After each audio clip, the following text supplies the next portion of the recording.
충격적인 소식입니다. 지금까지 밝혀지지 않았던 북한 권력의 실체입니다. 북한에는 절대 마주쳐선 안 될 두 여자가 있었습니다. 한쪽은 김정은의 부인 리설주, 공개 석상에서 항상 카메라를 받는 얼굴. 다른 한쪽은 은하수 관현악단 단장 현송월. 당 회의에서 남자 간부들도 눈치 보던 보이지 않는 권력이었습니다. 그런데 어느 날 현송월의 남편이 의문의 사고사를 당했습니다. 북한에서 이 순서는 단 하나를 의미합니다. 현송월 제거를 위해 리설주가 먼저 움직인 걸까요? 그렇다면 어머니와 남동생까지 위험해진 현송월은 과연 어떤 선택을 했을까요? 지금부터 그 믿기 힘든 이야기를 들려드리겠습니다. 이야기를 시작하기 전에 구독과 좋아요 눌러주세요. 북한의 탈북 이야기 이제 시작합니다. 저는 현송월입니다. 북한 은하수관현악단 단장, 당 중앙위원회 후보위원, 인민배우, 김정은 동지의 직접 지시를 받으며 공화국 예술계를 이끌었던 여자. 평양 거리에서는 김정은 다음 가는 여성 권력자라는 말까지 나왔고, 외신에서는 북한 문학의 2인자라고 불렀습니다. 과장이 아니에요. 실제로 그랬으니까요. 2012년 봄, 35살에 저는 평양 만수대의 사당으로 불려갔습니다. 김정은 동지께서 직접 말씀하셨어요. 현송월 동무, 새로운 예술단을 만들어보지 않겠소. 우리 공화국의 위대함을 세계에 보여줄 무대를 말이오. 최고 지도자가 저를 선택한 겁니다. 수많은 예술인 중에서 바로 저를요. 평양 모란봉에서 태어나 대동강 물을 마시며 자란 평범한 계집애가 공화국 최고 권력자 바로 옆자리까지 올라간 거예요. 은하수관현악단 창단과 함께 제 이름은 북한 전역에 울려 퍼졌습니다. 조선중앙방송은 제 공연을 생중계했고 노동신문 일면에 제 사진이 실렸죠. 현송월 동지의 예술혁명이라는 제목으로요. 김정은 동지는 직접 리허설장을 찾아오셔서 세세한 부분까지 지도해 주셨습니다. 다른 간부들이 10줄 서서 기다려도 저는 언제든 최고 지도자를 만날 수 있었어요. 현송월 동무는 예술을 아는 사람이오. 믿고 맡기겠소. 그 신임이 얼마나 대단한 건지 북한을 아는 사람이라면 다 알 겁니다. 당 중앙위원회 회의에 참석하면 남자 간부들도 제 의견을 경청했어요. 현송월 동지 생각은 어떻습니까? 제가 고개를 끄덕이면 안건이 통과됐고 제가 고개를 젓으면 재검토에 들어갔습니다. 40대 여자가 그것도 예술인이 북한 권력 핵심에서 그런 영향력을 가진다는 게 상상이 되시나요? 해외 공연은 제 권력을 증명하는 무대였습니다. 2013년부터 2015년까지 15번 중국 베이징 인민대회당, 러시아 모스크바 크렘린궁, 베트남 하노이 오페라하우스, 북한 예술단이 세계 무대에 설 때마다 제가 총책임자였어요. 외교 의전은 부총리급, 수행원만 20명, 중국 고위 간부들이 저를 영접했고 러시아 문화부 장관이 악수를 청했습니다. 공연이 끝나면 김정은 동지께서 직접 전화를 주셨어요. 수고했소, 현송월 동무. 공화국의 자랑이오. 그 목소리를 들을 때마다 저는 생각했습니다. 내가 꿈을 꾸고 있는 건가? 평양음악무용대학을 졸업하고 10여 년간 무명 가수로 살았던 제가 이렇게 높이 올라올 줄은 몰랐거든요. 어머니는 장마당에서 옷을 팔아 제학비를 댔습니다. 우리 세대 여자들은 보통 집안 살림이 우선이었는데 어머니는 딸의 꿈을 위해 밤낮으로 일하셨어요. 남동생 공부시키느라 손에서 물이 마를 날이 없으셨죠. 송월아, 내가 음대 갈 때 내가 얼마나 고생했는지 아니? 알고 말고요. 그래서 제가 단장이 됐을 때 제일 먼저 한 일이 어머니를 평양 중심가 최고급 아파트로 모신 거였습니다. 남동생은 건설 기술자로 일하면서 어머니를 모셨고 남편은 군악단 지휘자로 출세했어요. 저녁이면 내 식구가 함께 밥상을 받았습니다. 그게 제 인생 최고의 순간이었어요. 북한 최고 권력자 옆에 있으면서도 평범한 딸이자 아내이자 누나일 수 있었으니까요. 평양 거리를 걸으면 사람들이 수군댔습니다. 저기 현송월 아닌가? 김정은 동지 다음 가는 여자래. 곧 정치국원 될 거라던데. 소문은 과장되기 마련이지만 완전히 거짓은 아니었어요. 실제로 당 고위층에서는 제 이름이 오르내렸거든요. 현송월을 어디에 쓸 것인가 하고요. 저는 그저 제 일을 열심히 했을 뿐입니다. 새벽 5시에 일어나 리허설장에 제일 먼저 도착했고 밤 11시까지 무대를 점검했어요. 예술은 거짓을 용납하지 않는다고 무대 위에서만큼은 진실해야 한다고 믿었습니다. 그 진심이 김정은 동지께 닿았고 제가 이 자리까지 올 수 있었던 거예요. 2015년 겨울까지만 해도 저는 확신했습니다. 이 영광이 계속될 거라고. 제가 북한 예술계를 이끌 거라고요. 김정은 동지의 신임은 변함없었고 가족들은 건강했으며 제 권력은 날로 커졌으니까요. 북한에서 현송월이라는 이름 석 자는 두려움과 존경의 대상이었습니다. 하지만 저는 몰랐어요. 북한에서 너무 높이 올라간 사람은, 특히 여자는 언젠가 반드시 떨어진다는 것을. 그리고 그 추락이 곧 시작될 거라는 것을 말이죠. 2016년 봄, 제 운명을 바꿀 여자를 처음 만났습니다. 리설주였어요. 만수대의 사당 공연장이었습니다. 은하수관현악단 창단 4주년 기념 공연 리허설 중이었죠. 저는 무대 위에서 단원들에게 지시하고 있었고요. 세 번째 악장. 다시. 바이올린 파트 박자 틀렸어. 그때 누군가 공연장 뒷문으로 들어왔습니다. 검은색 정장의 하이힐. 완벽하게 손질된 머리. 리설주였어요. 김정은 동지가 그녀의 손을 잡고 들어오셨습니다. 저는 순간 멈칫했어요. 최고 지도자가 공연장에 오실 때는 사전 통보가 있거든요. 그런데 그날은 아무 연락이 없었습니다. 현송월 동무, 리설주 동무도 공연 준비 과정을 보고 싶다고 하네. 김정은 동지의 목소리는 평소와 달랐어요. 뭔가 조심스러웠달까요. 리설주는 무대를 천천히 둘러봤습니다. 그녀의 눈빛을 저는 잊을 수가 없어요. 차갑고, 계산적이고, 질투에 가득 찬 눈빛. 예술을 보는 게 아니었어요. 경쟁자를 평가하는 눈이었죠. 현송월 동지, 오래전부터 소문을 들었어요. 김정은 동지께서 총애하신다고. 그 말투에는 가시가 박혀 있었습니다. 과찬이십니다. 리설주 동지. 저는 최대한 공손하게 대답했어요. 하지만 리설주는 웃지 않았습니다. 그녀는 김정은 동지 옆에 딱 붙어서 공연을 지켜봤고 중간중간 뭔가를 속삭였어요. 김정은 동지는 고개를 끄덕이셨죠. 그날 이후로 모든 게 달라졌습니다. 리설주는 예술을 몰랐습니다. 음악도, 무대도, 조명도 몰랐어요. 하지만 권력은 너무 잘 알았죠. 여자의 질투가 얼마나 무서운 권력이 되는지 그녀는 정확히 알고 있었어요. 공연 기획안을 제출하면 리설주의 검토를 거쳐야 했습니다. 이 부분은 너무 화려하지 않나요? 김정은 동지께서 불편해하실 수도 있어요. 예술적 판단이 아니었어요. 제 영향력을 깎아내리는 작업이었죠. 2017년부터는 보고 체계가 바뀌었습니다. 김정은 동지께 직접 보고하던 저는 이제 리설주를 거쳐야 했어요. 현송월 동지, 앞으로는 제게 먼저 보고하세요. 김정은 동지께서는 바쁘시니까요. 바쁘시긴요. 리설주가 제 접근을 막으려는 거였습니다. 북한에서 최고 지도자와의 거리는 곧 권력이에요. 그 거리에 리설주가 벽을 쌓기 시작한 겁니다. 공연장에서도 변화가 느껴졌어요. 리설주가 배석하는 횟수가 늘어났고 그녀가 오는 날이면 김정은 동지는 제게 말을 아끼셨습니다. 예전에는 현송월 동무 생각은 어떤가? 물으셨는데 이제는 리설주만 쳐다보셨죠. 당 간부들도 눈치챘어요. 회의 때 제 의견을 묻는 횟수가 줄어들었고 대신 리설주 동지 뜻은 어떻습니까? 라는 질문이 늘었습니다. 리설주는 자기보다 주목받는 여자를 용납하지 않는 사람이었어요. 김정은 동지 옆에는 오직 자기만 있어야 했죠. 외신에서 현송월, 북한 문학의 2인자라는 기사가 나가면 다음 날 제 공연 예산이 삭감됐습니다. 노동신문에 제 사진이 크게 실리면 그 다음 주 공연 일정이 취소됐어요. 우연이 아니었습니다. 리설주의 계획적인 작업이었죠. 해외 공연도 달라졌어요. 2017년 베이징 공연 때는 리설주 측근이 감시원으로 따라왔습니다. 현송월 동지 해외 동향 보고라는 명목이었죠.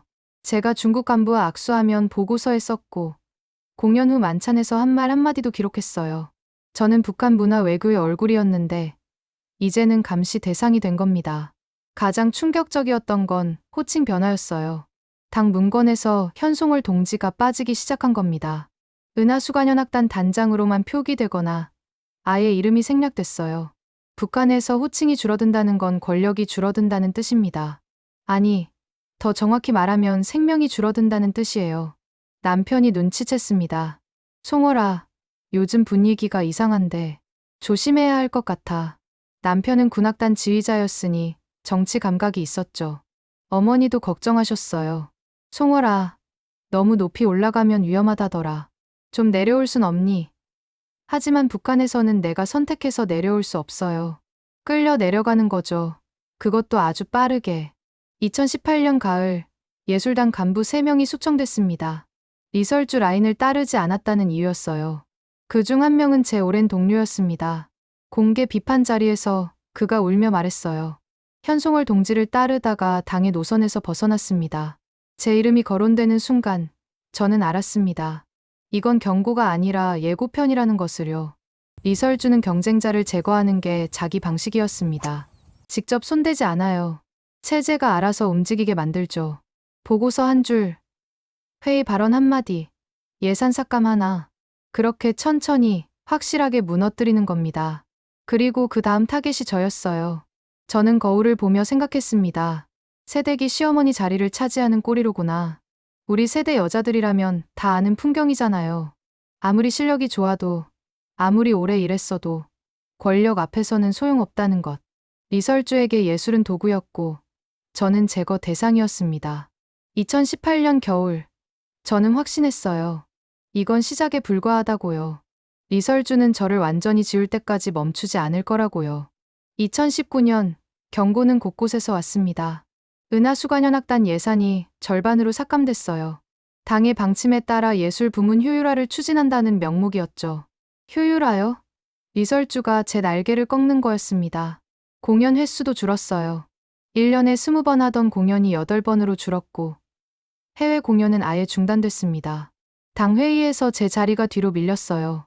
2015년까지만 해도 저는 첫 번째 줄 3번째 자리, 김정은 동지 시야에 바로 들어오는 위치였습니다. 그런데 이제는 4번째 줄 끝자리예요. 북한에서 자리 배치는 권력 서열입니다. 제가 밀려난 그 자리에는 리설주 측근이 앉아 있었죠. 보고서에서 제 이름이 사라지기 시작했습니다. 은하수관현악단 현송월 동지 주도로라는 문장이 예술단 집체적 노력으로로 바뀌었어요. 제 사진도 노동신문에서 점점 작아지다가 나중에는 아예 실리지 않았습니다. 호칭 하나, 사진 하나가 뭐가 중요하냐고요? 북한에서는 그게 생명입니다. 이름이 지워지는 건 존재가 지워진다는 뜻이에요. 남편이 먼저 알아챘습니다.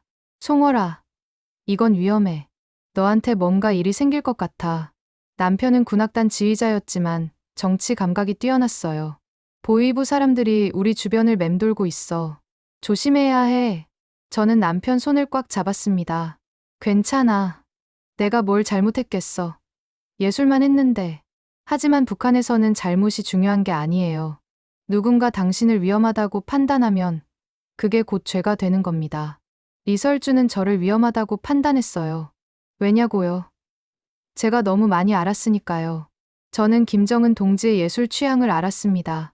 어떤 음악을 좋아하는지, 어떤 무대에서 미소 짓는지, 개인적으로 어떤 말을 하시는지. 13년간 가까이서 일하면서 본 것들이 있었죠.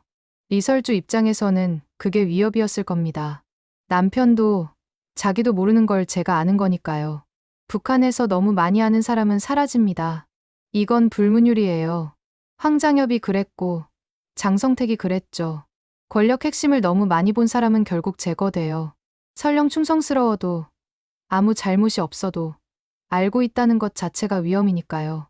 2020년 2월 남편이 쓰러졌습니다. 저녁 8시였어요. 남편은 군악단 연습을 마치고 집에 왔습니다. 오늘 하루도 고생했소. 평소처럼 어머니께 인사하고 저와 함께 저녁을 먹었죠. 밥 먹다가 남편이 갑자기 가슴을 움켜쥐었어요. 송월아, 가슴이. 그리고 그대로 쓰러졌습니다. 구급차를 불렀지만 소용없었어요. 병원에 도착했을 때 남편은 이미 숨이 끊어져 있었습니다. 의사는 말했죠. 심장마비입니다. 급성 심근경색. 47살.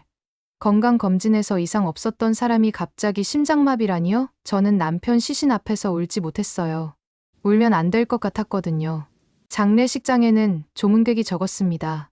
예전 같으면 당 간부들이 줄을 섰을 텐데 이젠 아무도 안 왔어요. 리설주 측근 한 명이 와서 형식적으로 인사하고 갔죠. 애도를 표합니다. 현송월 동지. 그 눈빛에는 동정 따윈 없었어요. 경고만 있었습니다. 남동생이 제 손을 잡으며 속삭였어요. 누나, 이거 이상해. 형부가 그렇게 갑자기 갈 리 없어.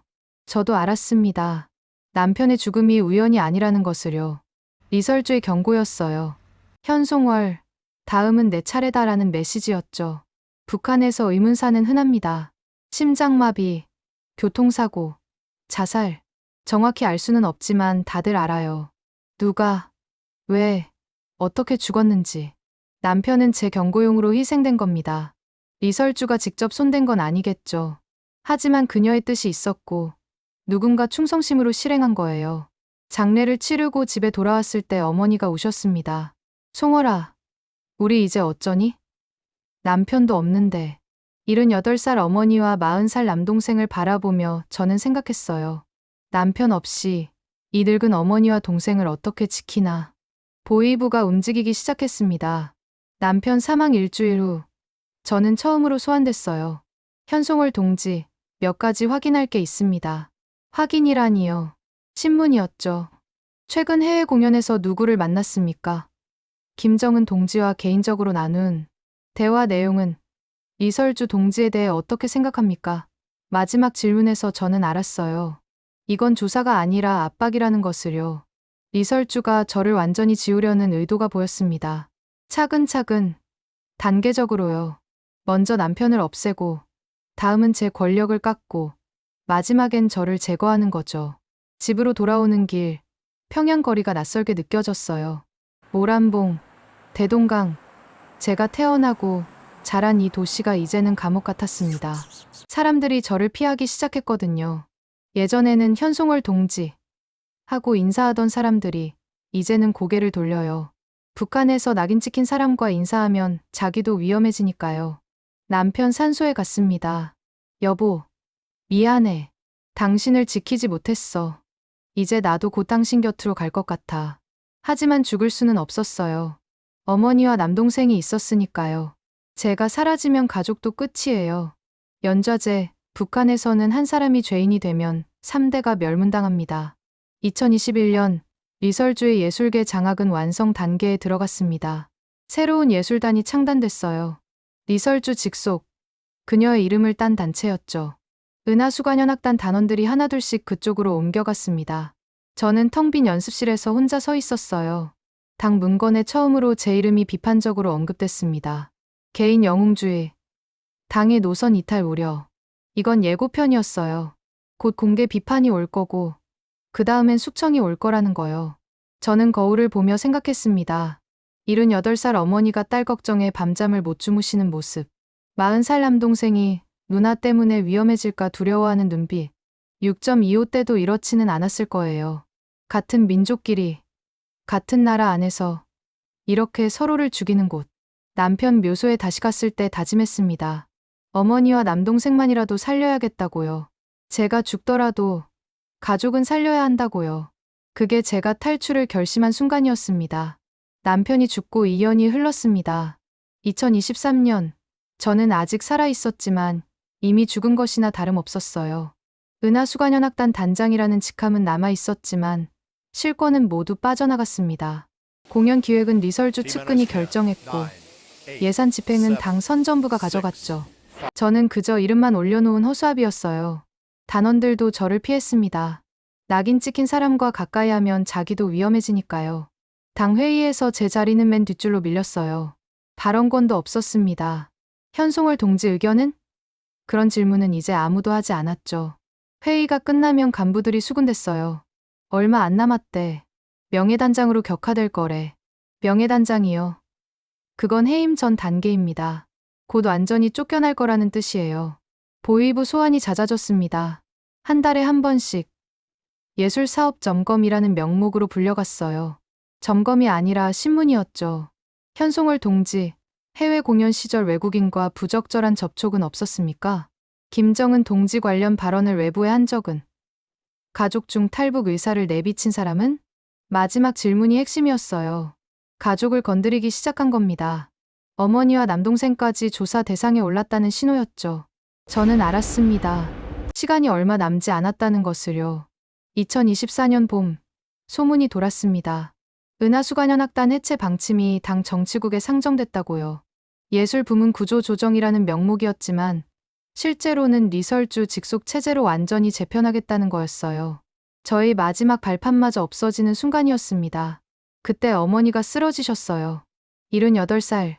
심장이 약해지셨던 겁니다. 병원에서 말했죠. 고혈압과 부정맥이 심합니다. 정밀 검사가 필요한데 평양에서는 한계가 있어요. 북한 의료 수준을 아시잖아요.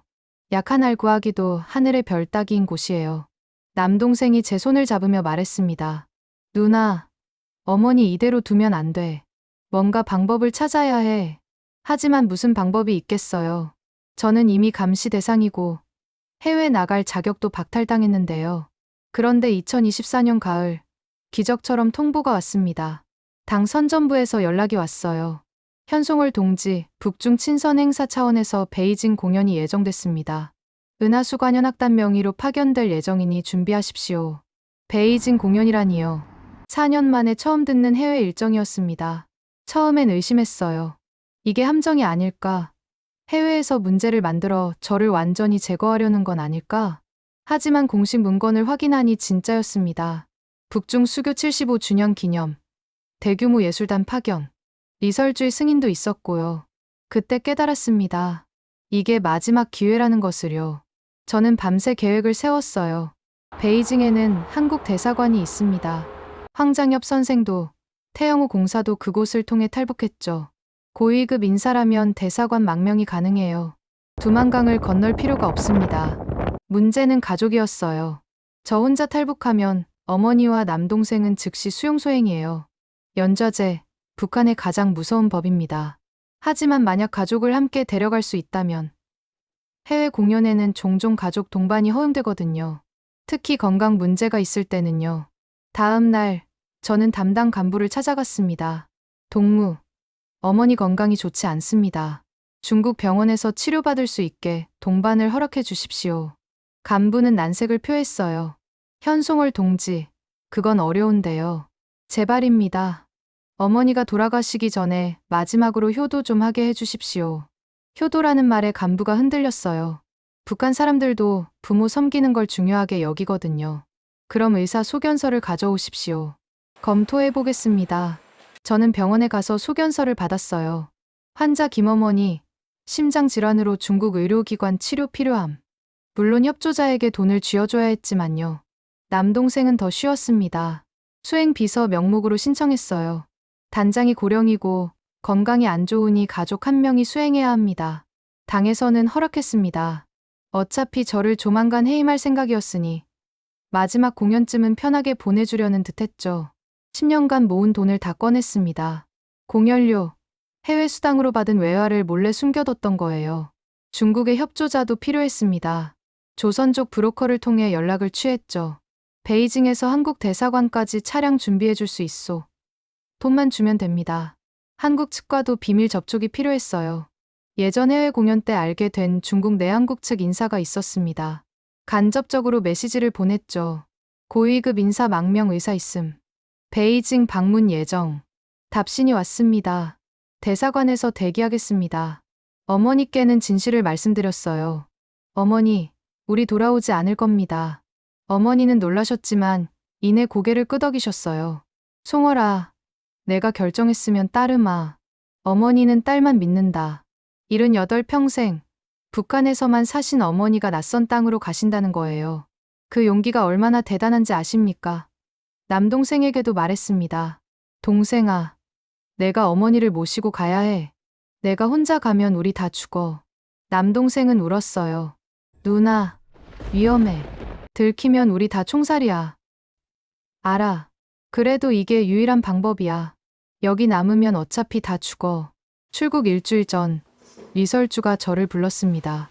당 청사 그녀의 집무실이었어요. 리설주는 창가에 서서 평양 시내를 내려다보고 있었습니다. 현송월 동지, 베이징 공연 잘 다녀오시길. 그 목소리는 차가웠어요. 어머니까지 모시고 간다면서요? 효녀시네요. 저는 고개를 숙였습니다. 과분한 배려에 감사드립니다. 리설주 동지. 리설주가 제게 다가왔어요. 그녀의 눈빛은 얼음장 같았습니다. 현송월 동지, 한 가지만 명심하십시오. 그녀가 제 귀에 속삭였어요. 돌아오지 않으면 어떻게 되는지 알겠죠? 그건 경고가 아니라 협박이었습니다. 탈북 의도를 눈치챈 거예요. 아니면 최소한 의심은 하고 있었죠. 리설주는 저를 계속 쳐다봤습니다. 평양에는 현송월 동지 남편 산소가 있지 않습니까? 잘 다녀와서 성묘 좀 하십시오. 남편 산소를 언급하는 순간 저는 알았습니다. 이게 진짜 마지막이라는 것을요. 돌아오지 않으면 남편 무덤조차 파헤쳐질 거라는 위협이었어요. 명심하겠습니다. 리설주 동지. 저는 최대한 침착하게 대답했습니다. 하지만 속으로는 다짐했어요. 절대 돌아오지 않을 겁니다. 당신 얼굴도 다시는 안 볼 겁니다. 집으로 돌아오는 길, 평양 거리를 걸으며 생각했습니다. 모란봉, 대동강, 어린 시절 뛰놀던 골목, 이 모든 걸 버리고 떠나야 하는구나. 남편 산소도, 고향 땅도, 이 땅에 묻힌 제 삶의 모든 것을요. 하지만 선택의 여지가 없었어요. 여기 남으면 어머니와 남동생, 저 모두 죽습니다. 리설주는 저를 완전히 지울 때까지 멈추지 않을 테니까요. 베이징 출국까지 3일 남았습니다. 저는 남편 산소를 찾아갔어요. 여보, 미안해요. 당신을 여기 두고 떠나야 해요. 용서해주세요. 무덤 앞에 저를 올리며 울었습니다. 48년 북한 인생이 끝나가고 있었어요. 출국 승인이 떨어졌습니다. 하지만 그게 끝이 아니었어요. 보위부 검증이 시작됐습니다. 현송월 동지 일행 해외 출국권. 보위부원 2명이 집으로 왔어요. 어머니 건강 기록을 샅샅이 뒤졌고 남동생 신원 조회를 다시 했죠. 어머니 중국 병원 진료 예약 확인서 있습니까? 남동생은 왜 미혼입니까? 모든 게 의심스럽다는 투였어요. 저는 준비한 서류를 내밀었습니다. 중국 베이징 조선족 병원 예약 확인서, 어머니 심장 질환 소견서, 남동생 인사 기록. 물론 다 돈 주고 만든 거였지만 완벽했어요. 보위부원은 서류를 한참 들여다보더니 말했습니다. 출국은 허가되나 감시원 2명이 동행합니다. 감시원이요. 예상은 했지만 가슴이 철렁했어요. 리설주 측근 2명이 저희와 함께 베이징에 갈 겁니다. 공연 감시 명목이지만 실제로는 탈북 방지용이에요. 현송월 동지 동양 수시 보고가 그들의 임무였죠. 남동생이 불안해했어요. 누나, 감시원까지 붙는데 어떻게 해? 저는 남동생 손을 꽉 잡았습니다. 방법이 있어. 내가 다 계획했으니까 그냥 따라와. 사실 저도 떨렸어요. 하지만 흔들리면 안 됐습니다. 출국까지 이틀 남았습니다. 저는 평양 거리를 마지막으로 걸었어요. 모란봉 언덕, 어린 시절 친구들과 뛰놀던 그곳, 대동강 다리, 남편과 처음 데이트했던 그 강변, 은하수관현악단 연습실, 13년간 땀 흘렸던 무대. 이 모든 게 마지막이었습니다. 텅 빈 연습실에 혼자 섰어요. 단원들은 이미 리설주 쪽으로 다 떠났고 저만 남았죠. 무대 조명을 켜고 마지막으로 서봤습니다. 저는 현송월입니다. 은하수관현악단 단장. 목이 메었어요. 이 무대에서 김정은 동지의 박수를 받았고 세계 언론의 주목을 받았는데 이제는 다 끝이구나. 집에 돌아와 짐을 쌌습니다. 해외 공연이니 큰 짐은 가져갈 수 없어요. 작은 가방 하나에 옷 몇 벌, 어머니 약, 남편 사진 한 장. 그게 전부였습니다. 48년 인생이 가방 하나에 들어가더라고요. 어머니는 고향 흙을 조금 담으셨어요. 송월아, 이거라도 가져가자. 우리 언젠간 돌아올 수도 있잖니. 돌아올 수 있을까요? 저는 어머니를 속일 수 없었습니다. 어머니, 아마 못 돌아올 거예요. 이게 마지막이에요. 어머니는 우셨어요. 그래도 괜찮다. 딸만 살면 돼. 남동생은 어머니 사진첩을 챙겼습니다. 누나, 이거 가져가자. 어머니 젊었을 때 사진이라도. 그 사진 속 어머니는 20대였어요. 장마당에서 옷 팔기 전. 아직 웃을 수 있었던 시절. 그때도 힘들었을 텐데 지금보다는 희망이 있었겠죠. 마지막 밤, 세 식구가 함께 밥을 먹었습니다. 평양에서 마지막 저녁이었어요. 어머니가 해주신 된장찌개, 김치, 두부.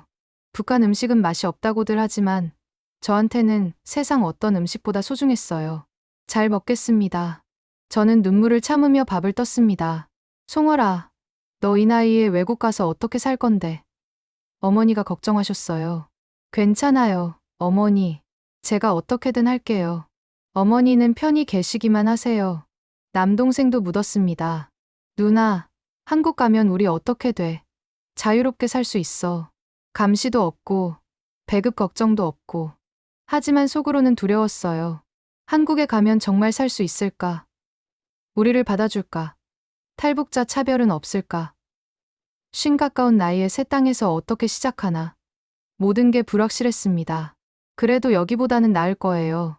남편 산소에 마지막으로 갔습니다. 어머니와 남동생도 함께요. 여보, 우리 떠나요.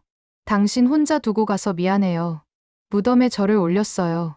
당신이 죽은 건 내 잘못이에요. 내가 너무 높이 올라가서 용서해 주세요.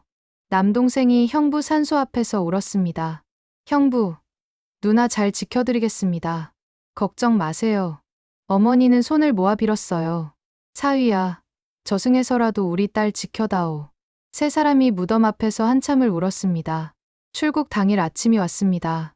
새벽 5시에 일어나 마지막으로 집을 둘러봤어요. 거실, 안방, 어머니 방, 13년 살았던 이 아파트. 김정은 동지가 하사하신 평양 중심가 최고급 주택. 이제 다 버리고 가는 겁니다. 어머니를 부축해서 현관을 나섰습니다. 남동생이 짐을 들었고요. 보위부 감시원 2명이 아파트 앞에서 기다리고 있었어요. 현송월 동지, 출발합시다. 그들은 우리를 승용차에 태웠습니다. 뒤돌아보니 집이 보였어요. 마지막이구나. 평양 거리를 지나며 창밖을 봤습니다. 모란봉, 대동강, 주체사상탑, 김일성 광장. 제가 태어나고 자란 이 도시. 48년 인생이 스쳐 지나갔어요. 안녕, 평양. 안녕, 내 고향. 순안국제공항에 도착했습니다. 보위부 검문이 기다리고 있었어요. 현송월 일행, 신원 확인, 여권 검사, 짐 검사, 신체 검사. 모든 게 철저했습니다. 제 가방을 열어보더니 남편 사진을 꺼냈어요. 이건 뭡니까? 남편 사진입니다. 그리울 것 같아서요. 보위부원이 사진을 한참 들여다보더니 돌려줬습니다. 통과. 저는 안도의 숨을 쉬었어요. 어머니도 남동생도 검문을 통과했습니다. 이제 비행기만 타면 돼요. 탑승 게이트로 걸어가는데 누군가 불렀습니다. 현송월 동지. 돌아보니 당 선전부 간부였어요. 잘 다녀오십시오. 공연 성공 기원합니다. 감사합니다. 저는 고개를 숙였습니다. 속으로는 다시는 안 올 겁니다라고 외쳤지만요. 비행기에 올랐습니다. 좌석은 일반석이었어요. 예전 같으면 특등석이었을 텐데 이제는 대우도 달라졌죠. 어머니를 창가 자리에 앉히고 제가 옆에 앉았습니다. 남동생은 뒷자리예요. 보위부 감시원 2명은 앞뒤로 앉아서 저희를 지켜봤습니다. 비행기가 이륙했습니다. 창밖으로 평양이 작아졌어요. 모란봉, 대동강, 김일성 광장. 점점 멀어지는 제 고향. 어머니가 창문에 손을 대고 우셨어요. 송월아, 우리 다시 못 오는 거지? 어머니, 언젠간 올 수 있을 거예요. 통일되면요. 통일이요. 우리 세대가 볼 수 있을까요? 쉰 가까운 나이에 어머니는 78살인데. 하지만 희망은 있어야죠. 어머니, 자유로운 곳에서 편히 사세요. 그게 제일 중요해요. 비행기는 북한 영공을 벗어났습니다. 이제 중국입니다. 저는 눈을 감았어요. 여기까지 왔어. 이제 절반은 성공이야. 베이징에서 대사관만 들어가면 돼. 하지만 두려웠습니다. 감시원 2명을 어떻게 따돌리지? 어머니는 거동이 불편하신데 빨리 움직일 수 있을까? 들키면 우리 다 죽는데. 온갖 생각이 머릿속을 스쳤어요. 2시간 후 베이징 수도국제공항에 착륙했습니다. 비행기에서 내리는 순간 저는 다짐했습니다. 절대 평양으로 돌아가지 않는다. 여기서 자유를 찾는다. 중국 땅을 밟았습니다. 공기가 달랐어요. 이미 자유의 냄새가 났습니다. 베이징 호텔에 도착하니 감시원 2명이 우리 방 양옆에 배치됐습니다. 복도에도 1명이 지켰어요. 화장실 가는 것까지 보고하는 수준이었죠. 공연 리허설이 시작됐습니다. 베이징 인민대회당 3,000명 규모의 무대. 예전 같으면 설렜을 텐데 이제는 탈출 계획만 생각났어요. 한국 대사관 위치를 확인했습니다. 호텔에서 차로 15분 거리. 중국 협조자가 준비한 차량이 대기 중이라는 연락도 받았고요. 문제는 감시원을 따돌리는 거였습니다. 공연 마지막 날 어머니가 갑자기 가슴이 아프다며 쓰러지는 연기를 하기로 했어요. 78살 어머니가 심장 환자 연기를 하셔야 했습니다. 어머니, 할 수 있으시겠어요? 송월아, 너희들 살리려면 해야지. 공연 이틀 전, 리허설 중에 보이부 간부에게서 전화가 왔어요. 현송월 동지, 공연 잘 준비되고 있습니까? 리설주 동지께서 매일 보고받고 계십니다. 리설주는 베이징에서도 저를 놓지 않았어요. 남동생과 최종 점검을 했습니다. 내일 공연 끝나고 만찬 때 어머니가 쓰러지신다. 그때 병원 간다고 하고 차에 타는 거야. 협조자 차량이 후문에 대기할 거고. 누나, 보이부원들은 한 명만 따라올 거야. 나머지는 공연장에 남아있을 테니까. 베이징 거리를 보며 생각했어요. 내일이면 끝이구나. 성공하면 자유, 실패하면 죽음. 둘 중 하나였습니다.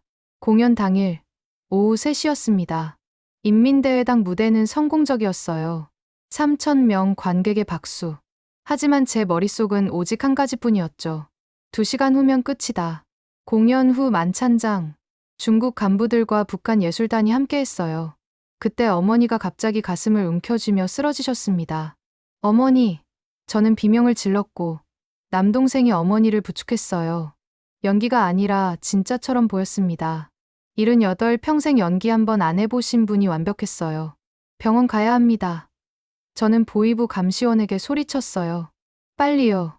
감시원 한 명이 따라 나섰고 한 명은 만찬장에 남았습니다. 계획대로였죠. 호텔 후문에 검은색 승용차가 대기 중이었어요. 중국 협조자가 준비한 차량. 저희는 어머니를 태우고 탔습니다. 병원으로. 보이부 감시원도 함께 탔어요. 차가 출발했습니다. 10분쯤 갔을 때 차가 갑자기 방향을 틀었어요. 보이부원이 소리쳤습니다. 어디 가는 거야? 운전사는 대답하지 않았어요. 저는 남동생과 눈을 마주쳤습니다. 이제 끝이야. 성공 아니면 죽음. 한국 대사관 정문이 보였습니다. 보이부원이 제 팔을 잡았어요. 현송월. 감히. 저는 그 손을 뿌리치고 차에서 뛰어내렸습니다. 남동생이 어머니를 업었어요. 멈춰라. 보이부원이 뒤쫓아왔습니다. 대사관까지 20m, 10m. 저는 평생 이렇게 빨리 뛰어본 적이 없었어요. 48살 몸이 비명을 질렀지만 멈출 수 없었습니다. 대사관 문 앞, 경비가 문을 열었어요. 저는 숨이 넘어가는 목소리로 외쳤습니다. 대한민국 국민입니다. 도와주세요. 문 안으로 들어가는 순간 보이부원의 손이 제 옷자락을 스쳤어요. 하지만 늦었습니다. 저는 이미 대한민국 땅을 밟았으니까요. 뒤에서 보이부원이 소리쳤습니다. 현송월, 너 죽었어. 하지만 저는 돌아보지 않았어요. 48년 북한 인생이 그렇게 끝났습니다. 대사관에서 사흘을 보냈습니다. 북한이 강력히 항의했지만 소용없었어요. 저희는 몽골을 경유해 대한민국으로 향했습니다. 2025년 5월, 인천공항에 도착했습니다. 생전 처음 밟는 자유의 땅. 어머니가 제 손을 꽉 잡으셨어요. 송월아, 우리 살았구나. 남동생은 울었습니다. 누나, 정말 해냈어. 처음 며칠은 믿기지 않았어요. 감시가 없다는 게, 보이부가 없다는 게, 마음대로 말할 수 있다는 게. 유튜브에서 북한 뉴스를 봤습니다. 리설주가 예술계를 완전히 장악했더군요. 은하수관현악단은 해체됐고 제 이름은 완전히 지워졌어요. 하나원에서 교육받고 정착 지원을 받았습니다. 고위급 탈북자라 특별 관리를 받았죠. 어머니 건강도 치료받았어요. 한국 의료 기술 덕분에 많이 좋아지셨습니다. 지금은 작은 음악 학원을 운영합니다. 서울 변두리 작은 아파트에서 어머니, 남동생과 함께 살아요. 예전의 화려함은 없지만 평화롭습니다. 아이들에게 피아노를 가르치며 생각해요. 이게 진짜 예술이구나. 권력이 아니라 사람을 위한. 리설주를 용서할 수는 없습니다. 남편을 죽였고 저를 죽이려 했으니까요. 하지만 그녀 혼자만의 죄는 아니에요. 체제가 만든 괴물이죠. 그 체제에서는 누구든 괴물이 될 수밖에 없습니다. 가끔 평양이 그립습니다. 모란봉, 대동강, 남편 산소. 언젠가 자유롭게 고향을 걷고 싶어요. 남편 무덤에 절하고 싶고요. 통일이 올까요? 우리 세대는 어렵겠지만 다음 세대는 볼 수 있지 않을까요?